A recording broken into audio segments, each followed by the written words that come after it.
পরিস্থিতি মানুষকে এতটা হিংস্র বানিয়ে দেয়, এই মুভিটি না দেখলে আপনি বুঝতেই পারবেন না। একদিকে সন্তানের সীমাহীন অবহেলা, অপরদিকে সমাজের রক্তচোষা মানুষের চোখ।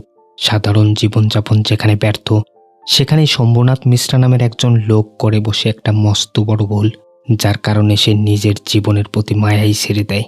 কি সেই ভুল, কি ঘটেছিল শেষ পর্যন্ত তার সাথে, শুধু এটা মনে রাখুন, অসাধারণ একটি সাসপেন্স থ্রিলার মুভির সম্মুখীন হতে যাচ্ছেন আজ। ভারতের মধ্যপ্রদেশ গোয়ালিয়র কলোনির এই বাড়িতে শম্ভুনাথ মিশ্রা এবং তার স্ত্রী মাঞ্জু মিশ্রা বসবাস করেন অনেক দিন থেকে। মিশ্রা যে পেশায় শিক্ষক হলেও এখন রিটায়ার্ড করেছেন, তবে তাদের একটি ছেলেও আছে, এখন আমেরিকায় থাকে, নাম দেবাকর, তবে সবাই তাকে গুড্ডু বলেই ডাকে। কয়েক বছর পূর্বে মিশ্রা ব্যাংক থেকে লোন এবং স্থানীয় লোকের কাছে চড়া সুদে টাকা নিয়ে গুড্ডুকে আমেরিকায় পড়াশোনার জন্য পাঠিয়েছে। এরপর থেকে গুড্ডু আমেরিকাতেই থাকে। তাদের কাছে কোনো স্মার্টফোন না থাকায় প্রতি সপ্তাহে শহরের ইন্টারনেট ক্যাফেতে আসে গুড্ডুর সাথে স্কাইপে কথা বলার জন্য। কথা শুরু হওয়ার আগেই মাঞ্জু বারবার মিশ্রাকে কি যেন বলতে বলছিল গুড্ডুকে। এখানে দিন হলেও আমেরিকাতে তখন ছিল রাত। এভাবে প্রতি সপ্তাহে রাতে ফোন করা গুড্ডু একদম পছন্দ করে না। তাছাড়া ফোন করলেই মায়ের হাঁটুর ব্যথা, লোনের টাকা, এসব শুনতে শুনতে তার কান ঝালাপালা হয়ে গেছে একদম। আমেরিকাতে সে বিয়েও করেছে, তাদের একটা মেয়েও আছে।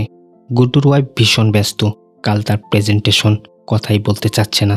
এরিকা হঠাৎ করে কান্নাকাটি করছে, কথা শেষ না হতেই ফোনটি কেটে দেয় গুড্ডু। এরপরও ছেলের প্রতি যেন বিন্দু মাত্র অভিযোগ নেই তাদের। প্রতিটি বাবা মা যেন এমনই, সন্তান থেকে হাজার কষ্ট পাওয়া সত্ত্বেও সন্তানের প্রতি কোনো অভিযোগ নেই তাদের। এই কলোনির বেশ কয়েকটা স্টুডেন্টকে মিশ্রা পড়ায়। এই স্টুডেন্টদের মাঝে নয়না নামের 11-12 বছরের একটি মেয়েকে মিশ্রা এবং তার ওয়াইফ ভীষণ ভালোবাসে। মাঝে মাঝে মাঞ্জু অনেক আফসোস নিয়েই বলে, নয়না যদি আমাদের ঘরে জন্ম নিত কতই না ভালো হতো। মিশ্রা ক্রাইম ফিকশন পড়তে অনেক পছন্দ করে, সময় পেলেই রাত জেগে বই পড়তে বসে যায়। তবে মাস শেষ হতেই সংসারের আয় ব্যয়, ব্যাংকের লোন, সুদের টাকা, এইসব হিসাব যেন মিলতেই চায় না। সকাল সকাল মিশ্রা বের হয় ব্যাংকের উদ্দেশ্যে। এছাড়াও ঘরে আটা নেই। বাজারের ব্যাগটা ধরিয়ে দেয় মাঞ্জু। নিচে নামতেই দেখা হয় বিট্টুর সাথে। বিট্টু এখানে আন্ডার গার্মেন্টসের ব্যবসা করে, তবে তার স্বপ্ন আমেরিকাতে যাওয়া। মিশ্রা ব্যাংকে যাবে শুনে বিট্টু বলে, আমি ওই দিকেই যাচ্ছি, চলেন না আপনাকে নামিয়ে দেব। মিশ্রা তার সাহায্য নিতেই চাচ্ছে না, মোটামুটি জোর করে মিশ্রাকে গাড়িতে উঠায়। তবে এটা বিট্টুর হেল্প করা নয়, মূলত তার প্যাকেটগুলো ধরার জন্য একটা লোক লাগতো। এ কারণে সে মিশ্রাকে হেল্প করার বাহানায় নিজের কাজ উদ্ধার করে নেয়। এরপর মিশ্রা ব্যাংকে যায় পেনশনের টাকা ওঠানোর জন্য, তবে আগের তুলনায় এবার একটু বেশি কেটে নিয়েছে। ব্যাংক ম্যানেজারের কাছে জানতে চাইলে জানায় সে, এটা তো সিস্টেম কেটে নিচ্ছে, এতেই বা আমাদের কি করার আছে। পাশেই একজন ব্যক্তি তার ছেলেকে নিয়ে ঋণের আবেদন করছে। এই ছেলেটিও আমেরিকা যাবে। এটা দেখার পর মিস্টার মনে পড়ে যায় 6 বছর আগেকার কথা। সেও তার ছেলের জন্য ঋণ করেছিল। ব্যাংকের টাকা যথেষ্ট না হওয়ায় বাইরে থেকে চড়া সুদের টাকা নিতে হয়েছে তাকে। এই টাকাগুলো গুড্ডুর শোধ করা কথা থাকলেও এখন সে নামমাত্র টাকা পাঠায়। এই ঋণের বোঝাগুলো মিশ্রা এখনও বয়ে বেড়াচ্ছে। সন্ধ্যায় মিশ্রা আটার মিল থেকে আটা নিয়ে বাড়ি ফিরে। বাড়ি ফেরার সময় মিশ্রা একটি ইঁদুর মারার যন্ত্র নিয়ে এসেছে। বেশ কিছুদিন থেকে ইঁদুরগুলো জ্বালাচ্ছে তাদের। এটা দেখার পর মাঞ্জু বলে, এটা কি এনেছো? এতে তো ইঁদুর মারা যাবে। এই ঘরে ভগবানের পূজা হয়, এখানে কোনো জীব হত্যা করা যাবে না। তারা দুজন কথা বলছিল, এমন সময় কেউ একজন দরজাতে নক করে। দরজা খুলতেই দেখা যায় প্রজাপতি পাণ্ডে একটি মেয়েকে নিয়ে এসেছে। গুড্ডুকে আমেরিকা পাঠানোর জন্য প্রজাপতির পাণ্ডের কাছ থেকে 10 লাখ টাকা নেওয়া হয়েছে। আর টাকা নেবার জন্য হুটহাট করে প্রজাপতি পাণ্ডে এভাবে চলে আসতো। কিন্তু আজ সে একটি মেয়েকে নিয়ে এসেছে। শুধু এটা নয়, মদ, চিকেনও নিয়ে এসেছে।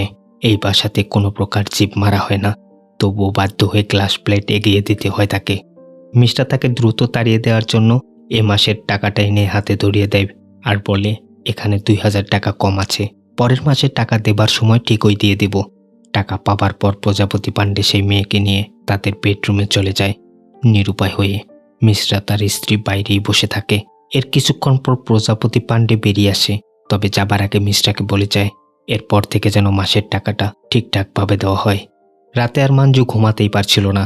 যে ঘরটা তারা দেবতার মন্দিরের মতো সাজিয়ে রেখেছে, সেখানে এমন পাপ কাজ কিছুতেই যেন মনটা মানছে না। আজ থেকে 6 বছর আগে মাঞ্জুর রিকোয়েস্টেই মিশ্রা বিভিন্ন জায়গা থেকে টাকা একত্রিত করে গুড্ডুকে আমেরিকায় পাঠিয়েছে। কিন্তু আজ সেই গুড্ডু টাকা পাঠানো তো দূরের কথা, ভালোভাবে কথাই বলে না। মাঞ্জু সেই দিনের কথাগুলো ভেবে ভেবে অনেক কষ্ট পাচ্ছিল। সিন শিফট হয় পাণ্ডের পাথর ভাঙা সাইটে। আজ এখানে ইন্সপেক্টর শক্তি এসেছে তার কমিশনের টাকাটা নেওয়ার জন্য। মূলত পাণ্ডে এই শহরে মানি লন্ডারিং, নারীবাজি, অবৈধ মদের ফ্যাক্টরি, যত প্রকার অপকর্ম আছে সবগুলোই করে বেড়ায়। এজন্য তাকে মোটা অঙ্কের টাকা দিতে হয় থানাতে। তবে এসবের মূল মালিক কিন্তু পাণ্ডে নয়, পাণ্ডে দাদা নামের একজনের হয়ে কাজ করে। আজ মাঞ্জুর হাঁটুর ব্যথাটা অনেক বেড়েছে। মিস্টার তাকে তেল মালিশ করে দিচ্ছিল। এর মাঝে মিস্টার চোখ ফাঁকি দিয়ে মাঞ্জু গুড্ডুকে মিস কল দেয়। গুড্ডু কল ব্যাক করার পর মাঞ্জু ফোনটি রিসিভ করে মিস্টারকে ধরিয়ে দেয়। মাঞ্জু মিস্টারকে বুঝায় গুড্ডু তার সাথে কথা বলার জন্য ফোন করেছে। প্রথম অবস্থায় মিস্টার বুঝতে না পারলেও ফোনটি কানে ধরার সাথে সাথে বুঝে যায়। গুড্ডু বলছিল, কি হয়েছে, মিস কল দিয়েছো কেন? কাল 5,000 টাকা পাঠাবো, এখন রাখো, বলেই ফোনটি কেটে দেয়। মিস্টার নীরবে সব শুনছিল, কি বা করার আছে তার। পরের দিন সকালে মিস্টার যখন এটিএম থেকে টাকাটা ওঠানোর জন্য যায়, রাস্তার পাশেই পাণ্ডে তার মেয়েকে নিয়ে গাড়িতে বসেছিল। মিস্টার টাকা উঠিয়ে বাইরে বের হতে না হতেই পাণ্ডে তার পকেট থেকে সব টাকা নিয়ে নেয়। তবে এখান থেকে 500 টাকা ফিরিয়ে দেয় তাকে। এই 500 টাকাটা সেদিন রুম ইউজ করার জন্য। যাবার আগে বলে যায় এরপর থেকে টাকা দিতে যেন দেরি না হয়। মিস্টারও নিরুপায় হয়ে চুপচাপ দাঁড়িয়েছিল। পাণ্ডে চলেই যাচ্ছিল, কিন্তু কি মনে করে যেন ইচ্ছে করে গাড়িটি থামিয়ে দেয়। মিস্টারকে বলে ধাক্কা দিতে। মিস্টারও ইতস্তত বোধ করছিল। চুপচাপ মিস্টারকে দাঁড়িয়ে থাকতে দেখে পাণ্ডে বলে, এটা আমার মেয়ে, তুমি কি চাও আমার মেয়ের সামনেই তোমাকে অপমান করি? মিস্টারও ছিল পাণ্ডের কাছে ঋণী, কিছু করার নেই তার। গাড়িটা ধাক্কা দিতে শুরু করে। কিছু দূর যাবার পর ইন্সপেক্টর শক্তির নজরে আসে। সে এই দিক দিয়েই যাচ্ছিল। ইন্সপেক্টর শক্তিকে দেখে যতটা খারাপ মনে হচ্ছিল সে ততটা খারাপ নয়। শক্তি কারটা আটকালে পাণ্ডে বলে, এসব ব্যাপারে আপনি নাক গলাবেন না, এটা আমাদের পার্সোনাল ব্যাপার। কিন্তু ইন্সপেক্টর ভালোভাবেই জানে কোথাকার পানি কোথায় গড়াচ্ছে। স্পষ্ট ভাষায় বলে দেয়, দেখ, তুই কিন্তু একটু বেশি বাড়াবাড়ি করছিস।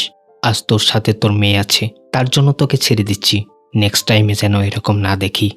ইন্সপেক্টর মিস্টারকে মোটরসাইকেলে করে একটি জায়গাতে নামিয়ে দেয় আর বলে, এরপর যদি পাণ্ডে আপনাকে ডিস্টার্ব করে আপনি সোজা থানাতে এসে আমাকে বলবেন, আমি এর ব্যবস্থা করব। বাড়ি ফেরার সময় মিস্টার একটি বেকারির দোকানে যায়। আজ নয়নার জন্মদিন। একটা কেক কিনতে চাচ্ছিল, কিন্তু বড় সাইজের কেকগুলোর দাম অনেক বেশি। তার পকেটে তো এত টাকা নেই। এজন্য ছোট দুটি কেক এক জায়গায় করে নয়নার নাম লিখে নেয়।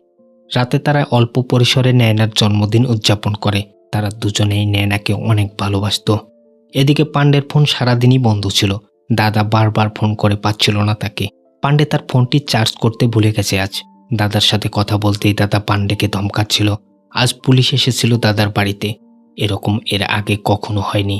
পুলিশ যদি বাড়িতেই আসে তাহলে এত টাকা খরচ করে পাণ্ডেকে কেন রেখেছে সে? পাণ্ডে বলে, আপনি চিন্তা করবেন না দাদা, ইন্সপেক্টরকে কিভাবে সোজা করতে হয় তা আমি ভেবে রেখেছি। পরের দিন মিস্টার নয়নাকে পড়াচ্ছিল।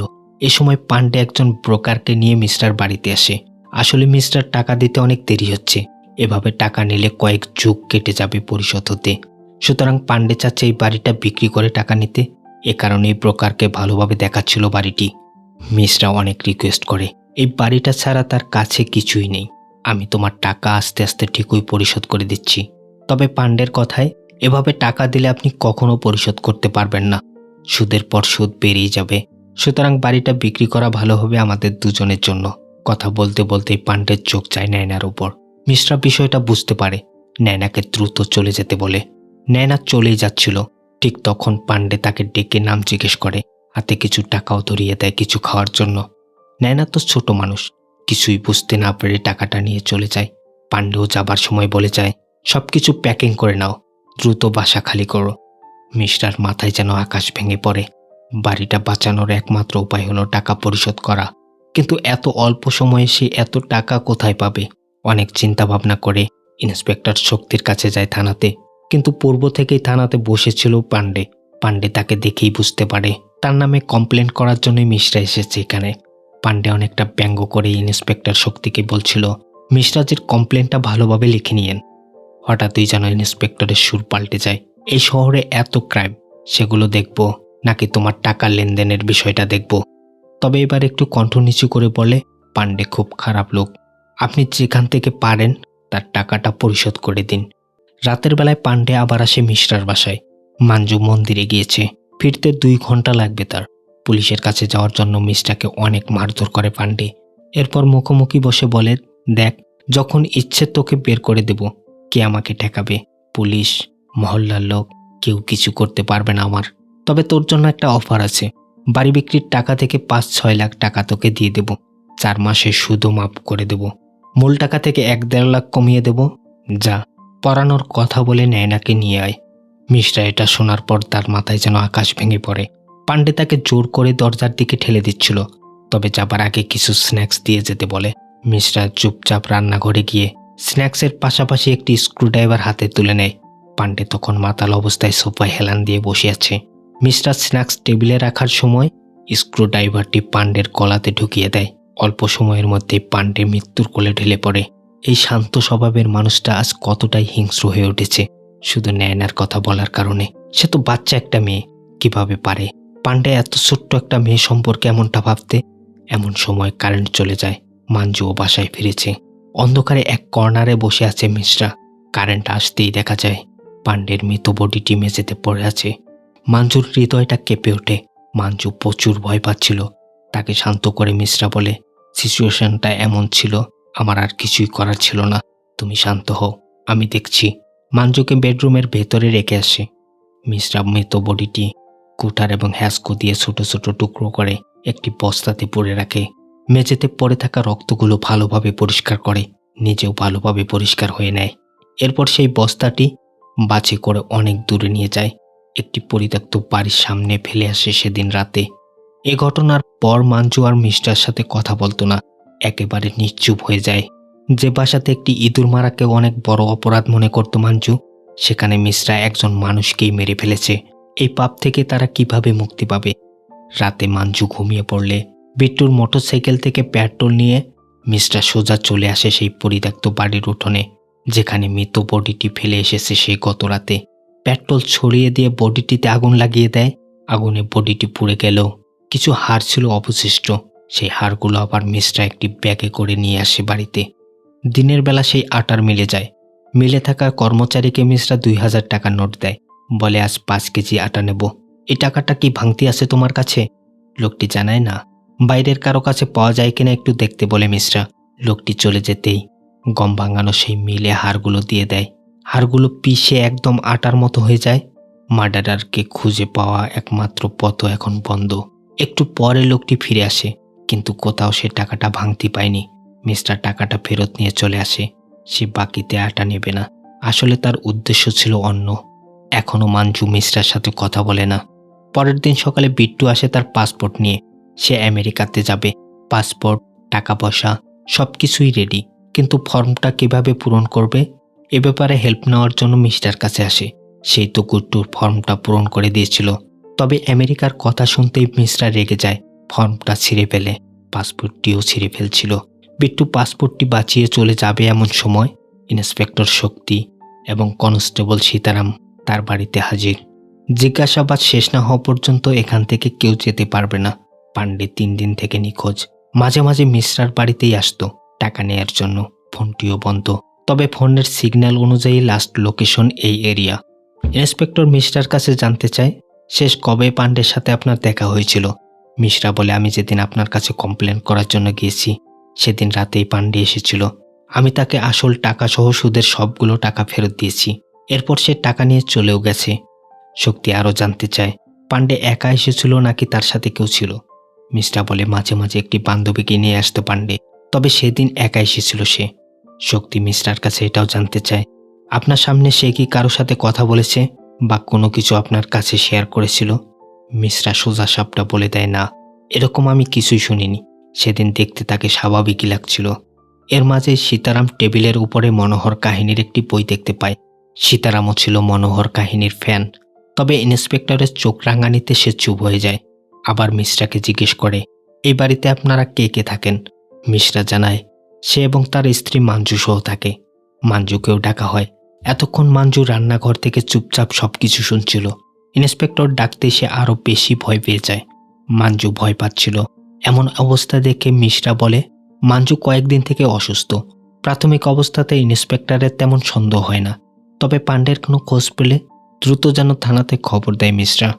পরের দিন পাণ্ডের স্ত্রী তাদের মেয়েটিকে নিয়ে আসে মিশ্রার বাড়িতে। পাণ্ডের স্ত্রী ইন্সপেক্টরের কাছ থেকে শুনেছে পাণ্ডে মিসিং হওয়ার আগে মিশ্রার বাড়িতেই এসেছিল। মিশ্রার কাছে রিকোয়েস্ট করে জানতে চায় সে, আপনি যদি কোনো কিছু জানেন দয়া করে বলুন। আমি জানি লোকটা অনেক খারাপ, কিন্তু সে যেমনই হোক সে তো আমার মেয়ের বাবা। আমার সাথে অনেক খারাপ ব্যবহার করলে মেয়েটাকে অনেক ভালোবাসতো সে। আমার মেয়েটা প্রতিদিনই জিজ্ঞেস করে বাবার কথা, আমি তাকে কি জবাব দেব? মাঞ্জু দরজার পাশে দাঁড়িয়ে সবকিছু শুনছে। মিশ্রা শুধু এটাই বলে, আমি যা জানি পুলিশকে বলেছি, আর কিছু মনে পড়লে জানাবো, আপনি এখন আসতে পারেন। মাঞ্জু এতদিন চুপচাপ থাকলেও আজ সে কথা না বলে থাকতেই পারছে না। নিজেদেরকে অনেক বড় অপরাধী মনে করছে সে। কেঁদে কেঁদে বলছিল, আমরা অনেক বড় অপরাধ করে ফেলেছি। আমরা নিষ্পাপ মেয়েটিকে পিতৃহারা করেছি। যতটা খারাপ হোক না কেন পাণ্ডে, তাকে মারার অধিকার আমাদের নেই। মাঞ্জুর কথাগুলো যেন নতুন করে ভাবায় মিশ্রাকে। মিশ্রা শুধু মাঞ্জুর জন্যই পরের দিন থানাতে যায়। ইন্সপেক্টর সেদিন ভোপাল গিয়েছে। কনস্টেবল সীতারামের সামনে বসতেই কনস্টেবল জিজ্ঞেস করে, কি পাণ্ডের কোনো খোঁজ পেলেন? মিশ্রা জানায় না, তার খোঁজ কখনোই পাওয়া যাবে না। সীতারাম জানতে চায় কেন, আপনি কি পাণ্ডেকে মেরেছেন? মিশ্রা উত্তরে বলে, হ্যাঁ আমি মেরেছি। সীতারাম হাসতে হাসতে জিজ্ঞেস করে, নিশ্চয়ই চাকু দিয়ে মেরেছেন, তারপর টুকরো টুকরো করে কেটে বস্তাতে পুরে দূরে ফেলে এসেছেন। মিশ্রা জানায়, হ্যাঁ ঠিক এরকমই করেছি। সীতারামের কৌতূহল আরও বেড়ে যায়। সে বলে, এরপর নিশ্চয়ই পেট্রোল ঢেলে আগুন জ্বালিয়ে দিয়েছেন। মিশ্রা এবারও বলে, হ্যাঁ। আসলে মনোহর কাহিনীর এবারে যে এডিশনটা বের হয়েছে তার সাথে হুবহুব মিলে যাচ্ছে মিশ্রার কথার। সীতারাম মনে করে মিশ্রা যেহেতু মনোহর কাহিনী পড়ে, আর সে অনুযায়ী এই গল্পটি সে তাকে বানিয়ে বানিয়ে বলছে। মিশ্রা আরও বলে, সে পাণ্ডের হাড়গুলো আটার মিলে পিষে ফেলেছে, কিন্তু মনোহর কাহিনীতে হাড়গুলো গঙ্গায় ভাসিয়ে দেওয়ার কথা উল্লেখ ছিল। সীতারাম কিছুতেই বিশ্বাস করছিল না মিশ্রার কথাগুলো। মিশ্রা বারবার বলেই যাচ্ছিল, আমি পাণ্ডেকে খুন করেছি। এক পর্যায়ে সীতারাম অন্য একটি কনস্টেবলকে ডেকে মিশ্রাকে থানা থেকে বের করে দেয়। মিশ্রা বাড়িতে এসে চুপচাপ বসে ড্রিঙ্কস করছিল। মাঞ্জু এখানে আসতেই মিশ্রা বলে, আমি থানাতে গিয়েছিলাম সব স্বীকার করার জন্য, আর এজন্যই গিয়েছিলাম। তুমি মনে করো আমি অনেক বড় পাপ করেছি, কিন্তু আমি জানি আমি কোনো পাপ করিনি। এরপর মাঞ্জুকে 2 মিনিট পাশে বসতে বলে সেদিন রাতে সব ঘটনা খুলে বলে।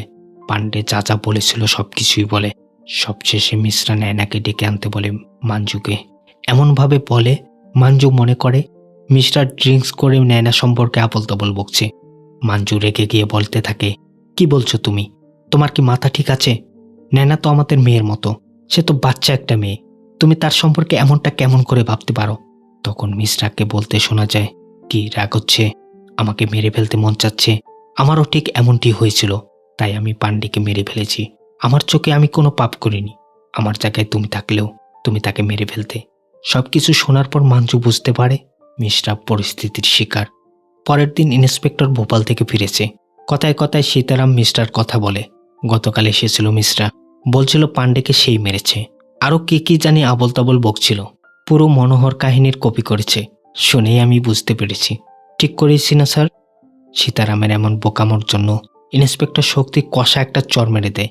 সীতারাম না বুঝলেও ইন্সপেক্টর শক্তি ঠিকই বুঝেছে মিশ্রা মিথ্যে কথা বলেনি। মিশ্রাকে থানাতে ডাকতে বলে স্টেটমেন্টের জন্য। এরপর দেখা যায় মিশ্রাকে থানাতে ডেকে আনা হয়েছে। গতকাল মিশ্রা সীতারামকে যেমনটি বলেছিল ঠিক সেইভাবে একটি খাতায় লিখে মিশ্রাকে সেখানে সই করতে বলে। মিশ্রা জানতে চায় এটা কি? ইন্সপেক্টর জানায়, স্টেটমেন্ট যা তুমি গতকাল সীতারামকে বলেছ তাই লেখা আছে। মিশ্রা পুরো 360 ডিগ্রি অ্যাঙ্গেলে পল্টি নেয়। স্পষ্ট বলে, কই আমি তো কিছু বলিনি। যা কিছু বলেছে সে তো সীতারামই বলেছে, আর ওই লিখেছে। আমি তো ওই দিন মনোহর কাহিনীর নতুন এডিশন দেওয়ার জন্য এসেছিলাম। ইন্সপেক্টর শক্তি মিশ্রাকে মোটামুটি ফোর্স করছিল সই করার জন্য। মিশ্রাও কম ছিল না। নির্ভয়ে বলে, আপনি কোন এভিডেন্সের ভিত্তিতে আমাকে ফোর্স করছেন? লাশ, মার্ডার ওপেন, আমার হাতের ছাপ, কোনটি পেয়েছেন আপনি? আর পাণ্ডেও আমার খুব ভালো বন্ধু ছিল। পাণ্ডেকে খুঁজে পেলে আমাকে বলবেন। ইন্সপেক্টর শক্তি নিরুপায় হয়ে ফেল ফেল করে তাকিয়েছিল শুধু। শক্তি সত্যিটা জানলেও কিছুই করার নেই তার। প্রয়োজনীয় এভিডেন্স তার কাছে নেই। মিশ্রা যখন থানা থেকে বের হচ্ছে ঠিক তখন দাদার লোকেরা তাকে ফোন করে দ্রুত বাসাতে আসতে বলে। পাণ্ডে যার হয়ে কাজ করত সেই দাদা, অর্থাৎ পাণ্ডের বস। বাসায় ফিরতেই দাদার লোকেরা মিশ্রাকে সোজা দাদার কাছে নিয়ে আসে। দাদার পাশেই সেই ব্রোকারটি বসা। মিশ্রা সব টাকা ব্রোকারটি দিয়ে দিয়েছে, এজন্য দাদা মিশ্রাকে বাড়িটি ছেড়ে দিতে বলে। কিন্তু মিশ্রা বলে, আমি তো পাণ্ডেকে সুদসহ সব টাকা দিয়ে দিয়েছি। তখন দাদা বলে, আপনি এক কাজ করুন, 3 দিনের মধ্যে পাণ্ডেকে খুঁজে বের করে আনুন, তাহলে আপনার বাড়ি ছাড়তে হবে না। আর তা না হলে 3 দিনের মধ্যে আমার টাকাটা দিয়ে দিন। মিশ্রা আরও কথা বলার চেষ্টা করলে দাদা তার কোনো কথাই শোনে না। এক বিপদ থেকে উঠতে না উঠতেই অন্য একটি বিপদ মাথায় চেপে বসে। মাত্র 3 দিনের মধ্যে এতগুলো টাকা কিভাবে জোগাড় করবে সে? এদিকে মাঞ্জু যখন মন্দিরে আসে, ইন্সপেক্টর শক্তি তার পথ আগলে জিজ্ঞেস করে, আমি কেন এসেছি আপনি ঠিকই জানেন। মিশ্রাজি সবকিছু সীতারামের কাছে স্বীকার করছিল, এখন সে অস্বীকার করছে। দেখেন, আজ না হয় কাল সে ঠিকই ধরা পড়বে। আপনি ওনাকে একটু বুঝান, আপনার কথা ঠিকই শুনবে। মাঞ্জু বলে, দেখুন, কেন আপনারা দেবতার মতো লোকটার পিছনে পড়ে আছেন? এত বছর ধরে আমি তার সংসার করছি, আজ অবধি কোনো খারাপ কাজ করতে দেখিনি লোকটিকে। ইন্সপেক্টর বুঝে যায় মাঞ্জুর কাছ থেকে সে কিছুই জানতে পারবে না। এরপর মাঞ্জু বাড়ি ফিরে দেখে কোনো একটা বিষয় নিয়ে মিশ্রা খুবই চিন্তিত। জানতে চায়, কি হয়েছে তোমার? মিশ্রা তখন দাদার কথা খুলে বলে, 3 দিন সময় দিয়েছে সে, এর মাঝে টাকা ফেরত না দিতে পারলে বাড়ি ছাড়তে হবে। মাত্র 3 দিনের মাঝে এতগুলো টাকা কোথায় পাবো আমরা? নিরুপায় হয়ে ছেলেকে ফোন করে। গুড্ডু 10 লাখ টাকার কথা শুনতেই প্রচণ্ড রেগে যায়। তোমাদের বাহানা শেষ হবার নয়, আজ এটা লাগবে, কাল হাঁটুর ব্যথা, আজ আবার বাড়ি।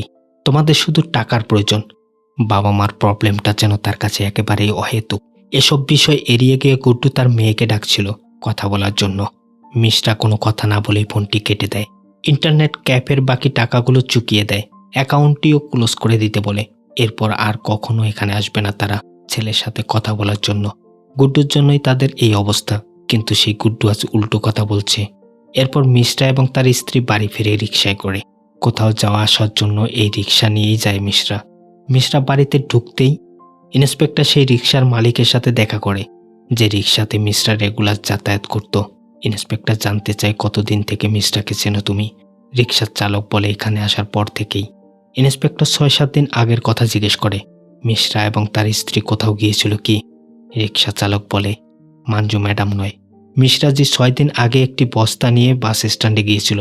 বস্তাতে ভারী কিছু ছিল, তবে বস্তার ভেতরে কি আছে সে দেখেনি। সে যখন রিকশা চালাচ্ছিল তার কাছে মনে হচ্ছিল দুজন একসাথে বসে আছে। এরপর মিস্টার বাস স্ট্যান্ডের একটি এটিএম এর পাশে নেমে যায়। এটিএম এর সিসি ক্যামেরার ফুটেজে দেখা যায় সেদিন মিশ্রা এই এটিএম থেকেই টাকা উঠিয়েছে। তাকে অনেকটা দেখতে নার্ভাস দেখাচ্ছে। এবার শক্তি পুরোপুরি শিওর হয়ে যায় মিশ্রাই আসলে পাণ্ডের সাথে কিছু একটা করেছে। পরের দিন ইন্সপেক্টর মিশ্রাকে একটি নির্জন জায়গাতে ডেকে নিয়ে যায়। বলে, দেখুন, পাণ্ডেকে আপনি মারুন, কাটুন, জ্বালিয়ে দিন, তাতে আমার কিচ্ছু যায় আসে না। শুধু বলে দিন পাণ্ডের ফোনটি কোথায়। মিশ্রা স্পষ্ট ভাষায় জানিয়ে দেয়, পাণ্ডের ফোন বা পাণ্ডে সম্পর্কে আমি কিছুই জানি না। ইন্সপেক্টর তাকে একটা সুযোগ দেয়, যদি আপনি পাণ্ডের ফোনটি আমাকে দিয়ে দেন তাহলে আমি কেসটা কোনোভাবে ক্লোজ করে দেব। কিন্তু মিস্টার জবাব এবারও না বদুক। ইন্সপেক্টর একটু রেগে যায়, একটু কঠিন ভাষাতেই বলে, আজ সিভিল ড্রেসে আছি বলে গুরুত্ব দিচ্ছেন না। এতটুকু এভিডেন্স আমার কাছে আছে যা দিয়ে আপনাকে 7 দিনের রিমান্ডে নিতে পারবো। কাল দেখা হবে ইউনিফর্মের সাথে। সত্যি পাণ্ডের ফোন সম্পর্কে মিস্টার কিছুই জানতো না। বাড়িতে এসে সব জায়গাতে তন্ন তন্ন করে খুঁজে সব শেষে সোবার পাশে পাণ্ডের ফোনটি খুঁজে পায় সে, কিন্তু এতে চার্জ ছিল না। পাশের একটি দোকান থেকে চার্জার কিনে চার্জ করে ফোনটিতে। এদিকে দাদা তার লোকজন নিয়ে মিস্টার বাড়ির সকল আসবাবপত্র বাইরে ফেলে দিচ্ছে। মিস্টার বাড়িতে এসে দেখে এই অবস্থা। রাগ কন্ট্রোল করতে না পেরে দাদার গাড়ির গ্লাস ভেঙে ফেলে। এজন্য দাদার লোকেরা মিস্টারকে প্রচুর মারধর করে। এরপর মিস্টার এবং মাঞ্জুকে বাড়ি থেকে বের করে দেয়। মিস্টার এখন হসপিটালে অ্যাডমিট। মাঞ্জু গুড্ডুকে ফোন করার জন্য নাম্বারটি খুঁজতেছিল। কিন্তু নাম্বারটি মিস্টার অনেক আগেই ডিলিট করে দিয়েছে। তার সাথে আর কোনোদিন যোগাযোগ করবে না। এমনটি মিস্টার যদি কখনো মারাও যায়, গুড্ডুকে যেন না বলা হয়। কতটা অভিমান করলে মানুষ এমনটা করতে পারে। ইন্সপেক্টর শক্তিও আসে তার সাথে দেখা করার জন্য। শক্তি আসতেই মাঞ্জুকে বাইরে যেতে বলে। শক্তি তখন বলে, নিজেকে বাঁচানোর জন্য আপনাকে একটা সুযোগ দিয়েছিলাম। এটা শোনার পর মিস্টার বলে, সুযোগ আমাকে নয়, নিজেকে দিচ্ছিলেন। বলতে বলতেই পাণ্ডের ফোনটি বের করে দেয়। এর পাশাপাশি সে আরও বলে, স্কুলে আমি একটি ছেলেকে থাপ্পড় মেরেছিলাম, এজন্য 3 দিন ঘুমাতে পারিনি। কিন্তু পাণ্ডেকে নির্মমভাবে মারার পরও কোনো অনুশোচনা হয়নি আমার। মেয়েটির বয়স মাত্র 12 বছর। এরকম ছোট্ট একটা মেয়েকে নিয়ে এমন খারাপ কেমন করে ভাবতে পারে? হ্যাঁ, পান্ডেকে আমি মেরেছি। আর ভবিষ্যতে যদি কেউ নেয় না সম্পর্কে এমন ভাবে, তাকেও মারব। আমার যা করার আমি করে দিয়েছি। এবার দেখেন আপনি কি করবেন। ইন্সপেক্টর যখন চলে যাচ্ছিল, বাইরে দাঁড়িয়ে থাকা মাঞ্জু ইন্সপেক্টরের সামনে এসে বলে, 40 বছর ধরে আমরা একসাথে। সে যদি জেলে যায়, দয়া করে আমাকেও সাথে নেবেন। একটি রাতও আমি তাকে ছাড়া ঘুমাইনি। তাকে জেলে নেওয়ার জন্য যদি প্রমাণ প্রয়োজন হয়, তা আমি দিচ্ছি। এই এভিডেন্স সম্পর্কে আমি ছাড়া আর কেউ জানে না। বাসায় ফিরে ইন্সপেক্টর পান্ডের ফোনে একটা ভিডিও দেখছিল। মূলত এখানকার এমএলএর স্ত্রীর সাথে ইন্সপেক্টর শক্তির অবৈধ সম্পর্ক আছে। মাঝে মাঝে তারা হোটেলে সময় কাটাতো। সেদিন এমএলএ বাসায় না থাকায় বাসাতেই যায় ইন্সপেক্টর। তবে তাদের অন্তরঙ্গ মুহূর্তগুলো ক্যামেরাবন্দি করে রাখে পান্ডে। আর এই ভিডিওটার মাধ্যমেই পান্ডে ইন্সপেক্টরকে ব্ল্যাকমেল করত। এজন্য ইন্সপেক্টরের কাছে পান্ডের ফোনটা এতটাই গুরুত্বপূর্ণ। এরপর মানজুর দেওয়া তথ্য অনুযায়ী ইন্সপেক্টর হত্যায় ব্যবহৃত সেই স্ক্রুড্রাইভারটি উদ্ধার করে মিস্টার টিউবওয়েলের নিচ থেকে। এখানে মিস্টার রক্তমাখা পোশাকগুলো পাওয়া যায়। ইন্সপেক্টর মনে প্রাণে চাইতো মিস্টার মতো একজন সিম্পল মানুষের জন্য সাজা না হয়। অপরদিকে দাদার অপকর্ম সম্পর্কে ইন্সপেক্টর আগে থেকেই জানত।